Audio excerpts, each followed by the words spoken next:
नमस्कार दोस्तों, YouTube channel exam learner में आपका स्वागत है। दोस्तों आज के इस वीडियो में हम लोग जीआईसी प्रवक्ता परीक्षा के लिए जीएस पेपर में जिसमें 40 क्वेश्चन पूछे जाएंगे भारतीय राज्य व्यवस्था के महत्वपूर्ण प्रश्नों को देखेंगे, जो कि आपका भारतीय राज्य व्यवस्था का अंतिम रिवीजन होगा। एग्जाम डेट आपको पता ही होगा, एडमिट कार्ड भी आ चुका है। 19 सितंबर 2021 को इसका एग्जाम कराया जाना है। और जो लोग जीआईसी प्रवक्ता आश्रम पद्धति का फॉर्म भरे होंगे उनका एग्जाम होगा 26 सितंबर 2021। तो इन दोनों ही परीक्षाओं के लिए काफ़ी महत्वपूर्ण है। जीएस सेक्शन में 40 क्वेश्चन पूछे जाने हैं और सब्जेक्ट से 80 क्वेश्चन, टोटल 120 क्वेश्चन का पेपर होगा, जिसमें 1/3 निगेटिव मार्किंग भी है। यानी कि 3 क्वेश्चन यदि आपका गलत होता है तो एक सही क्वेश्चन भी आपका गलत हो जाएगा। तो दोस्तों वीडियो को लाइक शेयर कर दीजिएगा। चैनल पर पहली बार आए हैं तो चैनल को सब्सक्राइब कर लीजिएगा, साथ में बेल आइकन को प्रेस कर लीजिएगा, जिससे आने वाले अगले वीडियो का नोटिफिकेशन आपको पहले मिलता रहे। पीडीएफ इसका हमारे टेलीग्राम चैनल पर मिल जाएगा। नीचे डिस्क्रिप्शन में टेलीग्राम का लिंक दे दिया गया है, वहाँ से ज्वाइन करके आप पीडीएफ भी डाउनलोड कर सकते हैं। तो आइए शुरू करते हैं। दोस्तों यदि आप अनअकैडमी पे सब्सक्रिप्शन लेने के सोच रहे हैं तो इससे बढ़िया मौका अभी आपको नहीं मिलेगा। अनअकैडमी स्पेशल प्राइस वीक चल रहा है, जिसमें 13 सितंबर से लेकर 17 सितंबर तक आपको 20% का डिस्काउंट दिया जा रहा है। यदि आप हमारा रेफरल कोड यूज करते हैं एग्जाम लर्नर EXAMLEARNER तो 10% आपको जो है यहाँ पे डिस्काउंट मिल जाएगा और 10% एडिशनल डिस्काउंट आपको मिल जाएगा। यानी कि एजुकेटर कोड यदि आप हमारा एग्जाम लर्नर फिल करते हैं तो 10% तो एजुकेटर कोड का हो गया डिस्काउंट, और 10% एडिशनल डिस्काउंट आपको अनअकैडमी की तरफ से टोटल 20% का डिस्काउंट मिल जा रहा है। तो कोई भी कोर्स का सब्सक्रिप्शन लेना चाहते हैं आप, यूपीपीएससी हो गया या फिर अदर किसी भी स्टेट एग्ज़ाम का, तो आप जो है जल्दी से जल्दी 13 से लेके 17 सितंबर तक बीच आप जो है सब्सक्रिप्शन ले सकते हैं। तो आप जो है रेफरल कोड हमारा यूज़ जरूर कीजिएगा एग्जाम लर्नर, जैसे 10% और 10% आपको एडिशनल डिस्काउंट हो जाएगा अनअकैडमी की तरफ से। तो पहला इसमें से आप देख सकते हैं क्वेश्चन है, निम्नलिखित में से किसे संसद के स्वीकृत प्रस्ताव के बिना राष्ट्रपति द्वारा हटाया जा सकता है। तो यहाँ पे जो सही हो जाएगा आपका बी ऑप्शन, राज्य के राज्यपाल को। राज्य के राज्यपाल ये राष्ट्रपति द्वारा संसद की स्वीकृति प्रस्ताव के बिना हटाया जा सकता है। और ये अनुच्छेद 155 यानी कि आर्टिकल 155 में दिया गया है कि राज्यपाल की नियुक्ति राष्ट्रपति के द्वारा की जाती है और राज्यपाल राष्ट्रपति के प्रसाद पर्यंत पद धारण करते हैं, जबकि उच्च न्यायालय के मुख्य न्यायाधीश हो गए और मुख्य चुनाव आयुक्त और नियंत्रक और महालेखा परीक्षक को संसद की स्वीकृति के बिना नहीं हटाया जा सकता है। तो यहाँ बी ऑप्शन सही हो जाएगा। अगला क्वेश्चन देखते हैं कि संसद का सत्र निम्नलिखित में से किसके द्वारा आहूत किया जाता है, यानी कि बुलाया जाता है।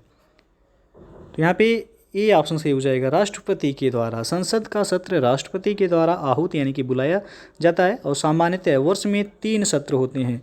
एक होता है आपका बजट सत्र, दूसरा मानसून सत्र और तीसरा शीतकालीन सत्र। संसद के 2 सत्रों के बीच अधिकतम अंतराल जो होता है वह 6 महीने का अंतराल, इससे अधिक नहीं होना चाहिए। तो यहाँ पे ए ऑप्शन सही हो जाएगा। अगला प्रश्न है, भारत में सिविल सर्विस दिवस मनाया जाता है कब। तो ये मनाया जाता है 21 अप्रैल को। ए ऑप्शन सही हो जाएगा। भारत में प्रत्येक वर्ष 21 अप्रैल को सिविल सर्विस यानी कि नागरिक सेवा दिवस के रूप में मनाया जाता है। और अगला क्वेश्चन आप देख सकते हैं कि संसद के 2 सत्रों के बीच का अंतराल निम्नलिखित में से किससे अधिक नहीं होना चाहिए। तो अभी इसके पहले आपको बताया गया 6 माह से अधिक नहीं होना चाहिए। यहाँ पे बी ऑप्शन सही हो जाएगा। और सामान्यतः जो है आपको पता ही होगा कि 3 सत्र होते हैं संसद में, एक मानसून सत्र, दूसरा बजट और तीसरा जो है शीतकालीन सत्र। और संसद के किसी भी सदन के 2 सत्रों के बीच का अंतराल 6 माह से अधिक नहीं होना चाहिए। अगला प्रश्न है, मौलिक अधिकार के रूप में निजता का अधिकार निम्नलिखित में से किसमें अंतर्निहित है। तो यह है आपका जीवन और व्यक्तिगत स्वतंत्रता का अधिकार के अंतर्गत। 24 अगस्त 2017 को तत्कालीन मुख्य न्यायाधीश JS खेहर की अध्यक्षता वाली 9 सदस्यीय संविधान पीठ ने निजता के अधिकार को संविधान के अनुच्छेद 21 के तहत जीवन और व्यक्तिगत स्वतंत्रता का स्वाभाविक अंग माना है। तो बी ऑप्शन यहाँ पे सही हो जाएगा। अगला प्रश्न देखते हैं, निम्नलिखित में से कौन सुशासन के साधन हैं। तो यहाँ पे आप देख सकते हैं पहला दिया गया सामाजिक लेखा परीक्षा, दूसरा शक्तियों का विभाजन, तीसरा नागरिक चार्टर और चौथा है सूचना का अधिकार। तो आपको कोड के माध्यम से बताना है कौन सा ऑप्शन सही हो जाएगा यहाँ पे। तो यहाँ पे यदि देखा जाए सुशासन के साधन में सामाजिक लेखा परीक्षा आ जाएगा, नागरिक चार्टर आ जाएगा और सूचना का अधिकार। इसमें शक्तियों का विभाजन नहीं आएगा। तो 1, 3, 4 जिस ऑप्शन में होगा वह सही हो जाएगा। तो ऑप्शन यहाँ पे आप देख सकते हैं पहला ही विकल्प यहाँ सही हो जाएगा। अगला क्वेश्चन देखते हैं यहाँ पे कि राज्यसभा के संबंध में निम्नलिखित में से कौन से कथन सही नहीं है। ध्यान दीजिएगा, पूछा है कौन सा कथन सही नहीं है। तो पहला है उसे वही शक्तियाँ प्राप्त हैं जो लोकसभा को हैं। तो बिल्कुल ये गलत है आपका। यह मंत्रिपरिषद के विरुद्ध अविश्वास प्रस्ताव पारित कर सकती है, ये नहीं कर सकती है। यह धन विधेयक को संशोधित कर सकती है, ये भी आपका सही नहीं है। और इसे आपातकाल के दौरान भंग किया जा सकता है, तो ये भी आपका सही नहीं है। पूछा गया कौन सा कथन सही नहीं है, तो नीचे दिए गए कूट के माध्यम से सही उत्तर का चयन करना है। तो इसमें चारों ही सही नहीं है। तो ऑप्शन जो सही हो जाएगा डी ऑप्शन, 1, 2, 3, 4 चारों ही गलत हैं। राज्यसभा को लोकसभा की तुलना में कम शक्तियां प्रदान की गई हैं और मंत्रिपरिषद के विरुद्ध अविश्वास प्रस्ताव केवल लोकसभा में ही पारित हो सकता है। और राज्यसभा धन विधेयक को अस्वीकृत या संशोधित नहीं कर सकती। उसे धन विधेयक को सिफारिश या बिना सिफारिश के 14 दिन के भीतर लोकसभा को लौटाना अनिवार्य होता है। और राज्यसभा एक अस्थायी सदन है, इसे भंग नहीं किया जा सकता है। अतः यहाँ पे चारों ही ऑप्शन क्या है, गलत हैं। अगला क्वेश्चन देखते हैं कि राज्य के राज्यपाल के संबंध में निम्नलिखित में से कौन सा कथन सही है। तो पहला दिया गया उन्हें विधानसभा भंग करने की शक्ति प्राप्त है। दूसरा है उन्हें राज्य के उच्च न्यायालय के न्यायाधीशों की नियुक्ति की शक्ति प्राप्त है।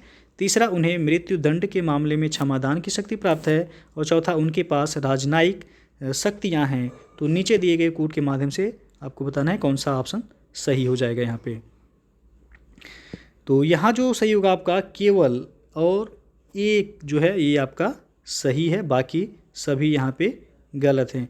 तो आंसर जो सही होगा यहाँ पे ऑप्शन ए, केवल एक सही है। राज्यपाल ये राज्य विधानसभा का अभिन्न अंग होता है और वह राज्य विधानसभा के सत्र को आहूत यानी कि बुला सकता है या सत्रावसान और या फिर जो है विघटित या भंग कर सकता है। जबकि उच्च न्यायालय के न्यायाधीशों की नियुक्ति राष्ट्रपति करता है और राज्य से वह इस संदर्भ में सलाह कर सकता है कि राज्यपाल मृत्यु दंड की सजा को माफ नहीं कर सकता। राज्यपाल राज्य कार्यपालिका का नाम मात्र का प्रमुख होता है और उसकी समस्त शक्तियों का प्रयोग मुख्यमंत्री के नेतृत्व में मंत्रिपरिषद करती है।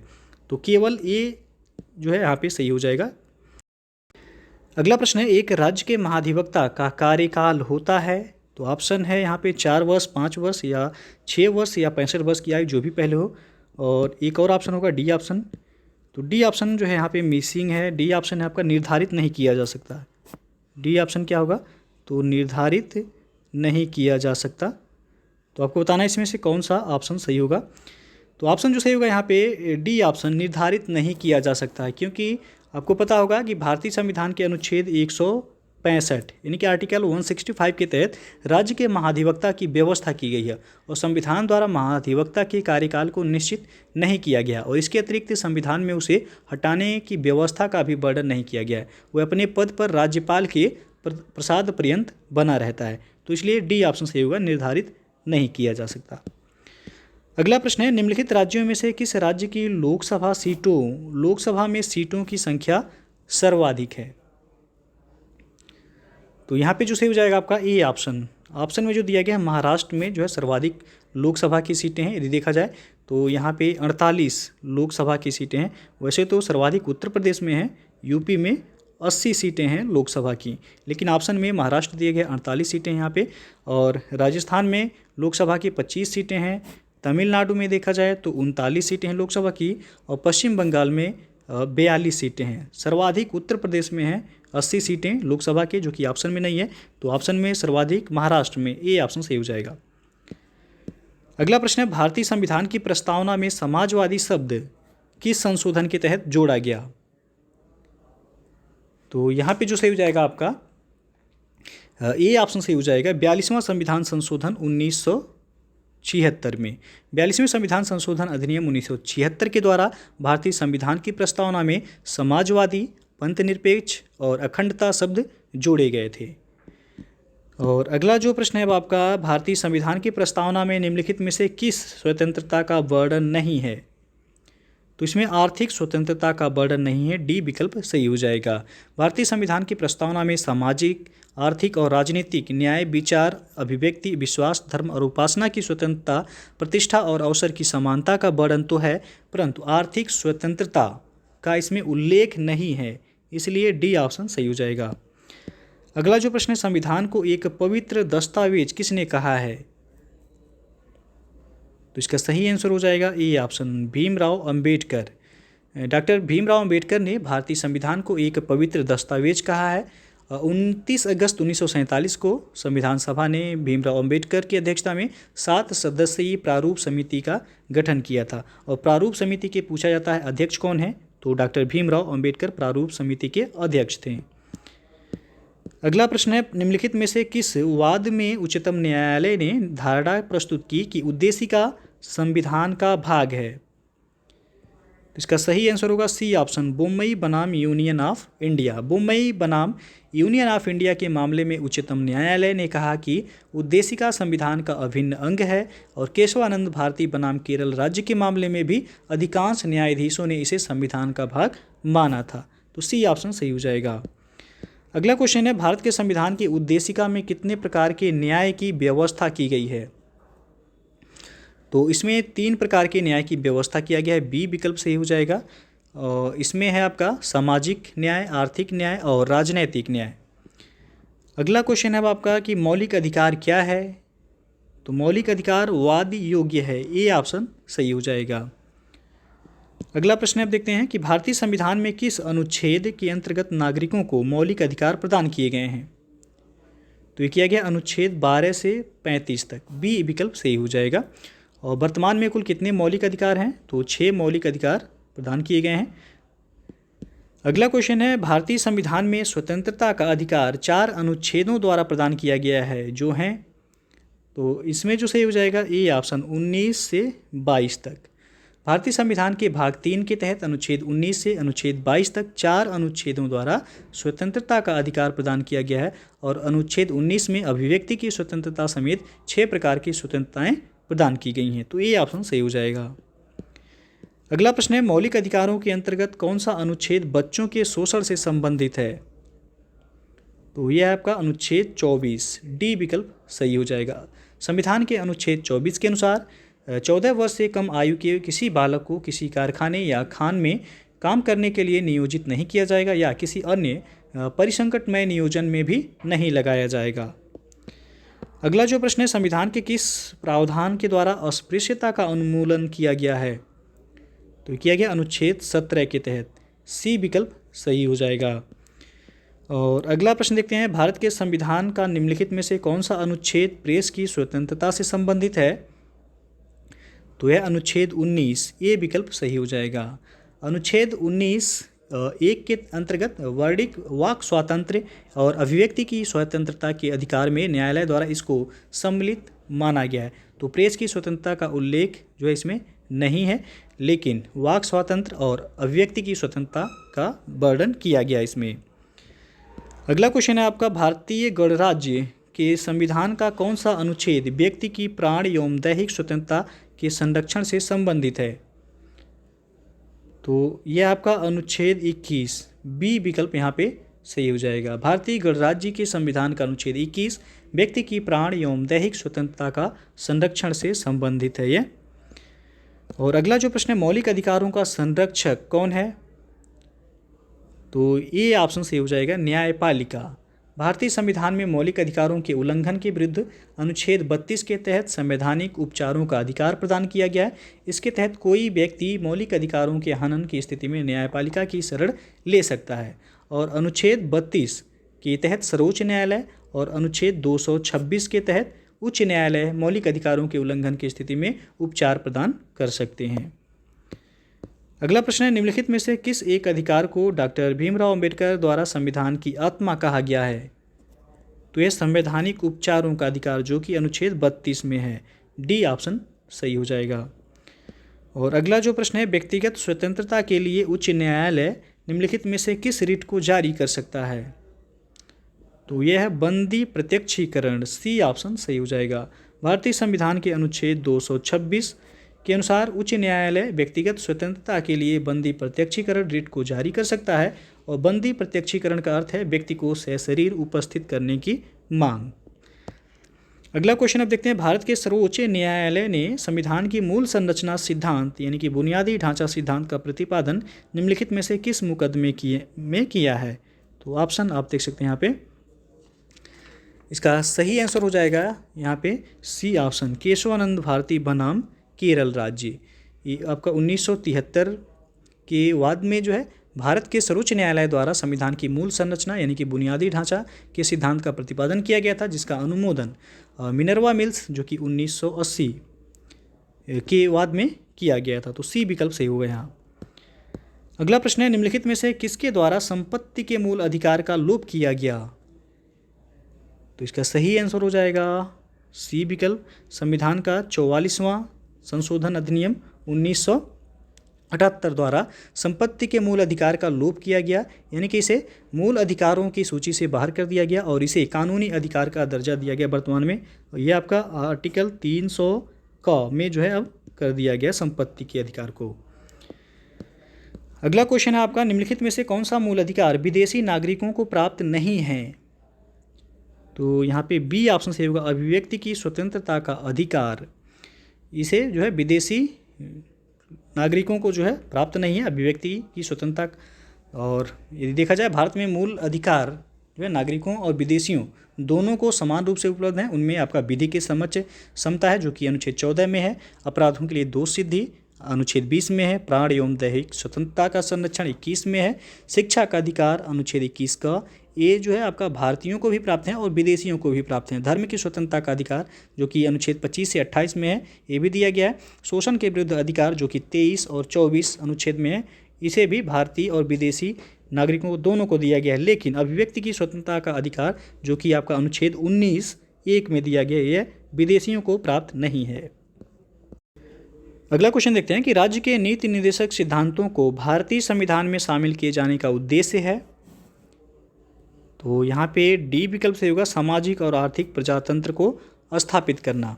राज्य के नीति निर्देशक सिद्धांतों को भारतीय संविधान में शामिल किए जाने का उद्देश्य है कि सामाजिक और आर्थिक प्रजातंत्र को स्थापित करना, और यह उद्देश्य एक कल्याणकारी राज्य की स्थापना में सहायक है, जिसका संविधान निर्माता एक कल्याणकारी राज्य की स्थापना के लिए प्रावधान करना चाहते थे। और अगला क्वेश्चन देखते हैं, भारतीय संविधान में सम्मिलित नीति निर्देशक तत्वों की प्रेरणा हमें किस संविधान से प्राप्त हुई है? तो ये आयरलैंड के संविधान से लिया गया है। डी ऑप्शन सही हो जाएगा यहाँ। भारत के संविधान में अंतर्राष्ट्रीय शांति और सुरक्षा की अभिवृद्धि कहाँ उल्लेख है? तो इसका उल्लेख है राज्य के नीति निर्देशक तत्वों में, जो कि आपका आर्टिकल 36 से लेके 51 तक राज्य के नीति निर्देशक तत्वों का वर्णन है। और इसमें देखा जाए तो अनुच्छेद 51 के अंतर्गत राज्य के नीति के निर्देशक तत्वों में अंतर्राष्ट्रीय शांति और सुरक्षा की अभिवृद्धि का उल्लेख किया गया है। अगला प्रश्न है, भारतीय संविधान का कौन सा अनुच्छेद राष्ट्रपति के पद के लिए पुनः निर्वाचन की योग्यताएं निर्धारित करता है? तो यह है 57, अनुच्छेद 57। भारतीय संविधान का अनुच्छेद 57 राष्ट्रपति के पद के लिए पुनः निर्वाचन के लिए पात्रता निर्धारित करता है, और इस अनुच्छेद के अनुसार कोई व्यक्ति जो राष्ट्रपति के रूप में पद धारण करता है या कर चुका है, इस संविधान के अन्य उपबंधों के अधीन रहते हुए उस पद के लिए पुनः निर्वाचन का पात्र होगा। अगला जो क्वेश्चन है, भारत के राष्ट्रपति अपना त्यागपत्र किसको संबोधित करके देते हैं? तो ये देते हैं उपराष्ट्रपति को। बी विकल्प सही हो जाएगा यहाँ। और भारत के राष्ट्रपति को उसके पद से हटाया जा सकता है, तो संसद के द्वारा हटाया जा सकता है। डी ऑप्शन यहाँ पे सही हो जाएगा। और भारत के राष्ट्रपति पर महाभियोग चलाने के लिए कम से कम कितने दिन पूर्व की सूचना आवश्यक है? तो 14 दिन पूर्व की सूचना आवश्यक है। बी ऑप्शन यहाँ पे सही हो जाएगा। और राष्ट्रपति का रिक्त स्थान भर लिया जाना चाहिए, तो 6 माह के अंदर। बी ऑप्शन सही हो जाएगा यहाँ पे। लोकसभा और राज्यसभा की संयुक्त बैठक किसके द्वारा आहूत की जाती है, यानी कि बुलाया जाता है? तो ये राष्ट्रपति के द्वारा बुलाया जाता है। और इसकी अध्यक्षता कौन करता है? तो अध्यक्षता पूछे तो लोकसभा अध्यक्ष इसकी अध्यक्षता करता है, लेकिन बुलाता राष्ट्रपति है। अगला प्रश्न है, संविधान के किस अनुच्छेद के अंतर्गत भारत के राष्ट्रपति को अध्यादेश जारी करने की शक्ति प्रदान की गई है? तो यह आपका अनुच्छेद 123। बी ऑप्शन सही हो जाएगा। भारतीय संविधान के अनुच्छेद 123 के अंतर्गत भारत के राष्ट्रपति को अध्यादेश जारी करने की शक्ति प्राप्त है और इसे संसद के दोनों सदनों या किसी एक सदन के सत्र में न होने के दौरान जारी किया जा सकता है। अगला प्रश्न है, भारतीय संविधान का कौन सा अनुच्छेद राष्ट्रपति को उच्चतम न्यायालय से परामर्श करने की शक्ति प्रदान करता है? तो यह है अनुच्छेद 143। सी विकल्प यहाँ पे सही हो जाएगा। और 2 अवधि के लिए भारत के राष्ट्रपति कौन थे? तो ये थे डॉक्टर राजेंद्र प्रसाद। बी विकल्प सही हो जाएगा। और डॉक्टर राजेंद्र प्रसाद लगातार 3 अवधि तक, एक 1950 से 1952 तक रहे, दूसरा 1952 से 1957 तक और तीसरी बार 1957 से 1962 तक भारत के राष्ट्रपति रहे थे, जिसमें से 26 जनवरी 1950 को वे संविधान के अध्यक्ष के होने के कारण भारत के राष्ट्रपति बने थे, जबकि 1952 एवं 1957 में वे क्रमशः प्रथम एवं द्वितीय राष्ट्रपति चुनाव में राष्ट्रपति निर्वाचित हुए थे। तो बी ऑप्शन सही हो जाएगा यहाँ। अगला क्वेश्चन है, सर्वसम्मति से निर्वाचित भारत के राष्ट्रपति कौन थे? तो यहाँ पे जो सही हो जाएगा C option, N Sanjiva Reddy. N Sanjiva Reddy ये सर्वसम्मति से यानी कि निर्विरोध भारत के राष्ट्रपति चुने जाने वाले एकमात्र व्यक्ति हैं। उनका कार्यकाल वर्ष जो था 1977 से 1982 तक था। अगला क्वेश्चन है, भारत के किस राष्ट्रपति को मिसाइल मैन की संज्ञा दी जाती है? तो आप सबको पता होगा डॉक्टर APJ अब्दुल कलाम को मिसाइल मैन की संज्ञा दी जाती है और ये 2002 से 2007 तक भारत के राष्ट्रपति रहे। अगला क्वेश्चन है, भारत के प्रधानमंत्री के विषय में निम्नलिखित कथनों में से कौन सही है? तो यहाँ पे आप देख सकते हैं डी ऑप्शन, प्रधानमंत्री मंत्रिपरिषद का वास्तविक नेता है, ये आपका सही है। अगला प्रश्न है, कैबिनेट का तात्पर्य है? तो कैबिनेट का तात्पर्य हो जाएगा कैबिनेट स्तर के मंत्री से। बी ऑप्शन सही हो जाएगा यहाँ पे। जबकि मंत्रिपरिषद जो है, ये मंत्रिपरिषद में प्रधानमंत्री एवं कैबिनेट स्तर के मंत्रियों सहित राज्य मंत्री एवं उप मंत्री भी शामिल होते हैं और मंत्रिमंडल का उल्लेख मात्र अनुच्छेद 352 में है और ये आपका 44वें संविधान संशोधन में इसका वर्णन है। अगला प्रश्न है, भारतीय संविधान के निम्नलिखित प्रावधानों में से कौन सा प्रावधान मंत्रिपरिषद की नियुक्ति तथा पदच्युत को विवेचित करता है? तो यह अनुच्छेद 75। डी विकल्प सही हो जाएगा यहाँ पे। और भारत का प्रधानमंत्री बनने के लिए न्यूनतम आयु कितनी होनी चाहिए? तो कम से कम 25 वर्ष होना चाहिए। बी विकल्प सही हो जाएगा। और प्रधानमंत्री को तो यहाँ पे जो सही होगा सी ऑप्शन, राष्ट्रपति के द्वारा नियुक्त किया जाता है। संविधान के अनुच्छेद 75 के तहत प्रधानमंत्री को राष्ट्रपति के द्वारा नियुक्त किया जाता है। सामान्यतः देखा जाए तो राष्ट्रपति द्वारा बहुमत पार्टी द्वारा नामित व्यक्ति, यानी कि वह संसद सदस्य भी हो सकता है और नहीं भी हो सकता है, को प्रधानमंत्री नियुक्त किया जाता है। लोकसभा में किसी भी दल का पूर्ण बहुमत न होने पर यह पूरी तरह से राष्ट्रपति पर निर्भर करता है कि वह किसे प्रधानमंत्री नियुक्त करेगा। तो यहाँ पे सी विकल्प सही हो जाएगा। अगला जो प्रश्न है, मंत्रिपरिषद उत्तरदायी होती है? तो लोकसभा के प्रति यह उत्तरदायी होता है। डी विकल्प सही हो जाएगा यहाँ। मंत्रिपरिषद के विरुद्ध अविश्वास प्रस्ताव लाने के लिए लोकसभा के सदस्यों की संख्या होनी चाहिए। तो यहाँ पे जो सही हो जाएगा सी ऑप्शन, 50। लोकसभा के प्रक्रिया एवं संचालन संबंधी नियमों के तहत मंत्रिपरिषद के विरुद्ध अविश्वास प्रस्ताव लाने के लिए लोकसभा के कम से कम 50 सदस्यों का समर्थन आवश्यक है। और भारत सरकार को कानूनी विषयों पर कौन परामर्श देता है? तो यहाँ पे ए ऑप्शन से हो जाएगा, अटॉर्नी जनरल।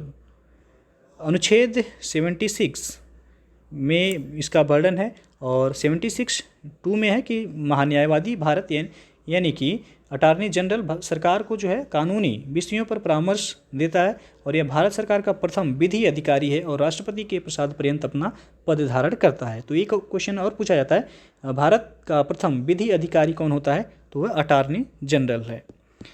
अगला प्रश्न, कानूनी विषयों पर राज्य सरकार को कौन परामर्श देता है? तो अभी आपने देखा भारत सरकार को कौन परामर्श देता था, तो अटॉर्नी जनरल, लेकिन यहाँ पे पूछा गया राज्य सरकार को कौन परामर्श देता है? तो यहाँ पे एडवोकेट जनरल होंगे। बी ऑप्शन सही हो जाएगा और इनका वर्णन आर्टिकल 165 में है। अगला क्वेश्चन है, लोकसभा में राज्यवार सीटों का आवंटन सन 1971 की जनगणना पर आधारित है। यह निर्धारण किस वर्ष तक यथावत रहेगा? तो यह 2026 तक जो है रहेगा और संविधान के 84वें संशोधन अधिनियम 2001 के द्वारा अनुच्छेद 81(3) के में परंतु में जो है संशोधन करके वर्ष 2000 के स्थान पर लोकसभा में राज्यवार सीटों के आवंटन का निर्धारण वर्ष 2026 तक संशोधित न किए जाने का प्रावधान किया गया और इसके निर्धारण के लिए वर्ष 1971 की जनगणना ही आधार होगी। तो 2026 तक ये यथावत रहेगा। अगला प्रश्न है, भारत के संविधान में निर्धारित किए गए लोकसभा में सदस्यों की संख्या अधिकतम हो सकती है? तो 550 अधिकतम हो सकता है। डी विकल्प सही हो जाएगा यहाँ पे। और अगला जो प्रश्न है, लोकसभा का अध्यक्ष अपना त्याग पत्र किसे सौंपता है? इसका सही आंसर होगा सी ऑप्शन, उपाध्यक्ष को। और प्रोटेम स्पीकर का कर्तव्य होता है तो सदस्यों को शपथ दिलाना प्रोटेम स्पीकर का कर्तव्य होता है। अगला प्रश्न है, लोकसभा के प्रथम अध्यक्ष कौन थे? तो यहाँ पे ये ऑप्शन से हो जाएगा जीवी मावलंकर। पहली लोकसभा के गठन के पश्चात इसकी प्रथम बैठक 13 मई 1952 को हुई थी और 15 मई 1952 को जीवी मावलंकर यानी कि गणेश वासुदेव मावलंकर लोकसभा के प्रथम अध्यक्ष बने। अगला क्वेश्चन देखते हैं, लोकसभा की प्रथम महिला अध्यक्ष कौन है? तो महिला अध्यक्ष यदि पूछा जाए तो डी ऑप्शन से हो जाएगा मीरा कुमार। 15वीं लोकसभा की अध्यक्ष मीरा कुमार ही लोकसभा की प्रथम महिला अध्यक्ष थीं, जो कि जून 2009 में इस पद के लिए यह चुनी गई थीं और वर्तमान में 17वीं लोकसभा के अध्यक्ष जो हैं वह हैं ओम बिरला। अगला प्रश्न है आपका, राज्यसभा के सदस्य चुने जाते हैं? तो ये चुने जाते हैं राज्यों की विधानसभाओं के द्वारा। ये विकल्प यहाँ पे सही हो जाएगा। और राज्यसभा के सदस्य का कार्यकाल कितने वर्ष का होता है? तो यह 6 वर्षों के लिए होता है। सी ऑप्शन सही हो जाएगा। और इनमें जो है 1/3 सदस्य प्रत्येक 2 वर्ष की समाप्ति पर वह रिटायर यानी कि सेवानिवृत्त हो जाते हैं। इस प्रकार राज्यसभा के सदस्यों का कार्यकाल जो होता है वह 6 वर्ष का होता है। किस सभा का अध्यक्ष उसका सदस्य नहीं होता है? तो यह है राज्यसभा का। ये विकल्प सही हो जाएगा। राज्यसभा का पदेन सभापति उपराष्ट्रपति होता है और वह राज्यसभा का सदस्य नहीं होता है, परंतु उसका निर्वाचन संसद के दोनों सदनों के सदस्यों के द्वारा होता है। अगला प्रश्न है, राज्यसभा के चुनाव के लिए अपेक्षित न्यूनतम आयु कितनी है? तो इनके लिए है 30 वर्ष। बी ऑप्शन सही हो जाएगा। और लोकसभा के लिए कितना है? तो 25 वर्ष। अगला प्रश्न है, राज्यसभा की निश्चित सदस्य संख्या क्या है? तो 250 है। डी ऑप्शन सही हो जाएगा। जिनमें जो है आपका टोटल संख्या 250 है और राज्यों या संघीय क्षेत्र से 238 और आपका राष्ट्रपति द्वारा कितने मनोनीत किए जाते हैं? तो 12। टोटल कितना हो जाएंगे? 250। अगला प्रश्न है, भारतीय संसद में निम्न में से कौन सम्मिलित है? तो संसद में है राष्ट्रपति, लोकसभा और राज्यसभा। ये विकल्प यहाँ पे सही हो जाएगा। और शून्यकाल संसदीय व्यवस्था को किस देश की देन है? तो यह भारत की देन है। ये विकल्प सही हो जाएगा। शून्यकाल यानी कि 0 आवर ये विशिष्ट भारतीय संसदीय व्यवहार है, जो कि लोकसभा में प्रश्नकाल के बाद का समय ही शून्यकाल कहा जाता है। अगला प्रश्न है, धन विधेयक कहाँ पुनः स्थापित किया जाता है? तो यह लोकसभा में। ये ऑप्शन सही हो जाएगा यहाँ पे। और कोई विधेयक धन विधेयक है या नहीं, इसका निर्णय कौन करता है? तो इसका निर्णय लोकसभा अध्यक्ष करता है। बी ऑप्शन सही हो जाएगा यहाँ। भारत में उच्चतम न्यायालय का उद्घाटन किस तिथि में हुआ था? तो यह हुआ था 28 जनवरी 1950 को। बी ऑप्शन सही हो जाएगा यहाँ। और भारत के उच्चतम न्यायालय के न्यायाधीशों की वर्तमान स्वीकृत संख्या कितनी है? तो यह है 34। मुख्य न्यायाधीश को लेकर के कितनी संख्या है? 34 है। डी ऑप्शन सही हो जाएगा। और सर्वोच्च न्यायालय का न्यायाधीश अपना पद त्याग सकता है पत्र लिखकर। तो यहाँ पे जो सही हो जाएगा बी ऑप्शन, राष्ट्रपति को। और सर्वोच्च न्यायालय में सेवानिवृत्ति की आयु कितनी है? तो यह 65 वर्ष तक। और हाई कोर्ट में कितना है? उच्च न्यायालय में तो यह आपका 62 वर्ष है। तो दोनों ध्यान दीजिएगा। यदि सुप्रीम कोर्ट पूछा जाए तो 65 वर्ष और हाई कोर्ट पूछा जाए तो 62 वर्ष है। संविधान की व्याख्या करने का अंतिम अधिकार किसे है? तो यह सर्वोच्च न्यायालय को। डी ऑप्शन सही हो जाएगा यहाँ। भारत में संविधान की मूल संरचना यानी कि बुनियादी ढांचा के सिद्धांत का स्रोत है? तो यह न्यायिक व्याख्या। बी ऑप्शन सही हो जाएगा यहाँ। और राज्यपाल किसके प्रति उत्तरदायी होता है? तो यह होता है राष्ट्रपति के प्रति। बी ऑप्शन सही हो जाएगा। और किसी राज्य में विधान परिषद की स्थापना और समाप्ति का प्रावधान है भारतीय संविधान के किस अनुच्छेद में? तो यह अनुच्छेद 169 में। बी ऑप्शन सही होगा यहाँ। और उत्तर प्रदेश की विधान परिषद में राज्यपाल द्वारा कितने सदस्यों को मनोनीत किया जाता है? तो कुल सदस्यों का 1/6। डी ऑप्शन सही हो जाएगा यहाँ पे। उत्तर प्रदेश की विधान परिषद में कुल सदस्य संख्या के 1/6 सदस्यों को राज्यपाल द्वारा साहित्य, विज्ञान, कला या सहकारी आंदोलन और सामाजिक सेवा के क्षेत्र में व्यवहारिक अनुभव रखने वाले व्यक्तियों में से चुना जाता है। और अगला क्वेश्चन है, निम्न में से किसको भंग नहीं किया जा सकता परंतु समाप्त किया जा सकता है? तो यह राज्य विधान परिषद। डी ऑप्शन यहाँ पे सही हो जाएगा। और भारत के किस राज्य में सर्वप्रथम महिला मुख्यमंत्री हुई थी? तो उत्तर प्रदेश में। ये ऑप्शन सही हो जाएगा यहाँ पे। सुचेता कृपलानी ये भारत के किसी भी राज्य की मुख्यमंत्री बनने वाली पहली महिला थी। वह 1963 में उत्तर प्रदेश राज्य की मुख्यमंत्री बनी थी। तो ये ऑप्शन यहाँ पे सही हो जाएगा। और अगला क्वेश्चन है, भारत में उच्च न्यायालयों यानी कि हाई कोर्ट की संख्या कितनी है? तो वर्तमान में 25 उच्च न्यायालय हैं भारत में। बी ऑप्शन सही हो जाएगा यहाँ। और निम्नलिखित में से किसके मामले उच्च न्यायालय और उच्चतम न्यायालय दोनों की आधिकारिता में आते हैं? तो इसका सही आंसर हो जाएगा सी ऑप्शन, मूल अधिकारों का संरक्षण। मूल अधिकारों का संरक्षण उच्चतम न्यायालय और उच्च न्यायालय दोनों की आधिकारिता में आते हैं। अतः इस हेतु उच्चतम न्यायालय के अनुच्छेद 32 के अंतर्गत और उच्च न्यायालय के अनुच्छेद 226 के अंतर्गत रिट जारी करने की शक्ति दी गई है। अगला प्रश्न देखते हैं कि एक उच्च न्यायालय का न्यायाधीश अपना त्यागपत्र संबोधित करता है। तो ये राष्ट्रपति को संबोधित करेगा। ये ऑप्शन सही हो जाएगा यहाँ पे। अगला प्रश्न है, राज्य लोक सेवा आयोग के सदस्यों की नियुक्ति किसके द्वारा की जाती है? तो ये राज्यपाल के द्वारा किया जाएगा। यहाँ पे बी ऑप्शन सही हो जाएगा। और अगला जो प्रश्न है, किसी राज्य लोक सेवा आयोग के कार्यों को निम्नलिखित में से किस एक के अनुमोदन से संघ लोक सेवा आयोग को सौंपा जा सकता है? तो यहाँ पे डी ऑप्शन सही होगा, भारत के राष्ट्रपति। राज्यपाल की सिफारिश पर राष्ट्रपति के अनुमोदन से किसी राज्य लोक सेवा आयोग के कार्यों को संघ लोक सेवा आयोग को सौंपा जा सकता है। और संविधान के अनुच्छेद 315 के अनुसार संघ के लिए एक संघ लोक सेवा आयोग और प्रत्येक राज्य के लिए एक लोक सेवा आयोग होगा। अगला जो प्रश्न है, संघ लोक सेवा आयोग अपना वार्षिक प्रतिवेदन सौंपता है। तो ये राष्ट्रपति को सौंपता है। बी ऑप्शन यहाँ पे सही हो जाएगा। अगला क्वेश्चन है, यूनियन पब्लिक सर्विस कमीशन यानी कि यूपीएससी की प्रथम महिला अध्यक्ष का नाम क्या है? तो इनका नाम है रोज वैथ्यू। बी ऑप्शन सही हो जाएगा। श्रीमती रोज एम वैथ्यू ये संघ लोक सेवा आयोग यानी कि यूनियन पब्लिक सर्विस कमीशन की प्रथम महिला अध्यक्ष थी, जो वर्ष 1992 से लेकर के 1996 के दौरान इस पद पर रही थी।